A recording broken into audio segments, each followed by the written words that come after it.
Hello, my name is Omar Rodriguez, and my presentation is called Why Local Co-op Games Need to Come Back. My reasoning for doing this project is because I'm very passionate about local co-op games and why I would like to go into the gaming industry and basically bring back the genre.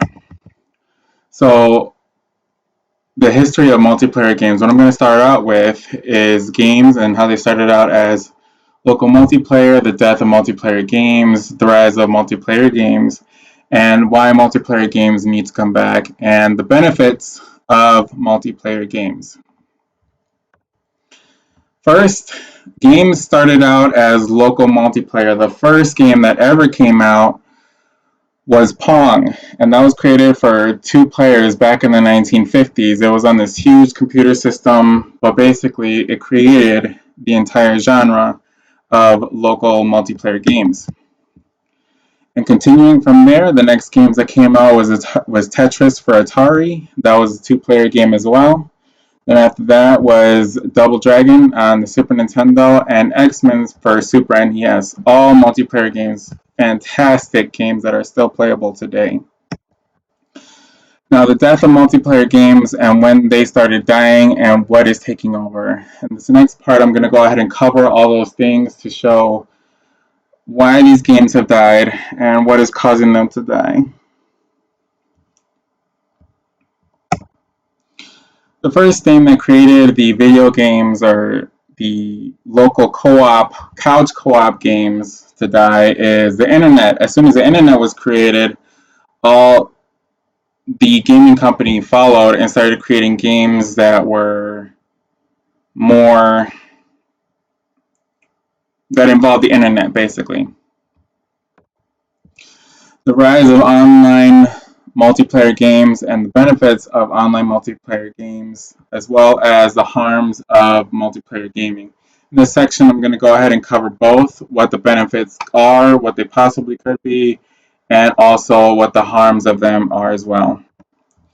Now, the games that are taking over right now, the most popular games are Fortnite, League of Legends, and PUBG, which is Player Unknown Battlegrounds.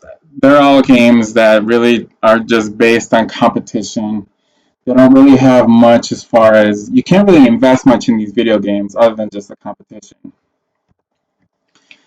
The benefits of online multiplayer are none really. There aren't really any benefits. Anything that have really treated or have been shown in a scientific study to have benefited players, there is no benefits.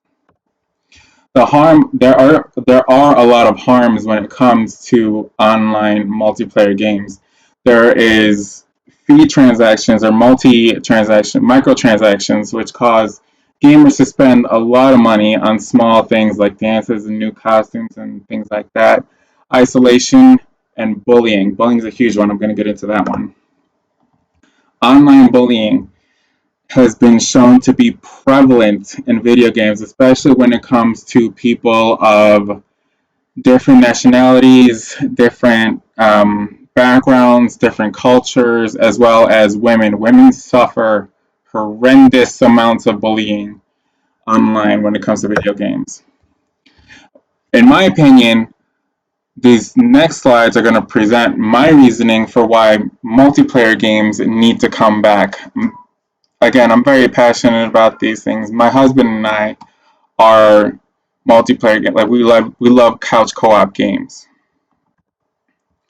There's more playability. For example, with Diablo 3, there were 4 to 5 characters that you can invest your time in to level up, to get them the best gear, to loot as crazy as you can, and to create a cohesive team with yourself and someone else, or with 3 other people.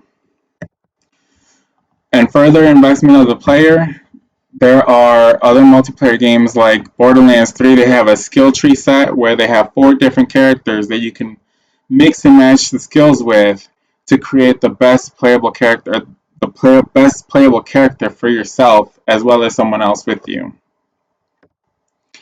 And the benefits of local multiplayer games On a social level, I'm going to go ahead and explain those as well because there are actually a good amount of benefits for multiplayer games aside from the typical hand and eye coordination. There's actually there's actual human connection that is involved with local multiplayer games or couch co-op games. You play with your friends, you play with your family, you play with a significant other, your partners, and you create a team that is unstoppable and one that works well with you and your people. There's no bullying involved either. You don't get targeted by individuals who are better or worse than you when it comes to a video game. There is no heat per se when you're playing with people that you love. And it's also very cost effective. Instead of having to buy an additional TV, additional hardware, additional controllers, and also the additional game plus the subscription to play the video games with a person online, it's just very cost effective. You can just play one on one system and run with that. Now, the summary of why online games suck to me is because there's too much negativity on it. There's too much that you have to spend in order to play one video game to its full potential, and even then, you might not even like the person you're playing with.